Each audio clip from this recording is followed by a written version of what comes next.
Alors, je m'appelle Tina et en ce moment je fais plusieurs choses. Je fais du tatouage, du dessin, je monte ma marque de mode en même temps. J'ai commencé le tatouage il y a 3 ans. C'est suite à un voyage à Bali et à Berlin.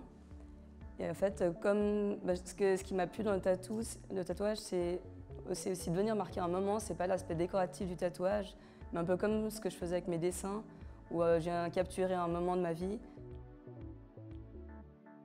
Alors depuis toute petite, le dessin, ça a toujours été présent. En fait, j'avais une mère qui était on appelle ça une mère tic, avec mon frère, elle nous poussait à tous les jours faire plusieurs disciplines, c'est-à-dire le dessin, la cuisine, de la musique. Tous les jours, on devait faire un dessin par jour de ce qui nous avait marqué de notre journée.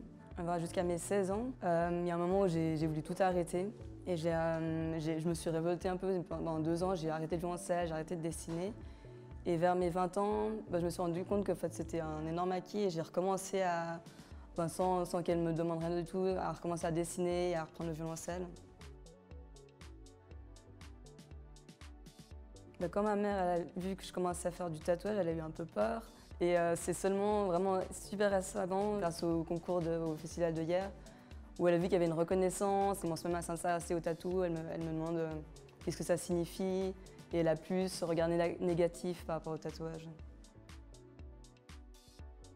C'est vrai qu'on a, dans l'aspect extérieur, on a l'impression que je vis à tout à l'heure et que j'ai pas ce format normal où on va s'imaginer, je sais pas, avoir des enfants, s'installer. Moi, c'est vraiment plus un peu le jour. S'il y a un projet qui me plaît, je vais pas avoir des plans, je vais partir à Shanghai dans 2 semaines. Et après Shanghai, après ces 3 mois, peut-être Paris, mais si à Shanghai je trouve d'autres plans, ce sera peut-être d'autres plans.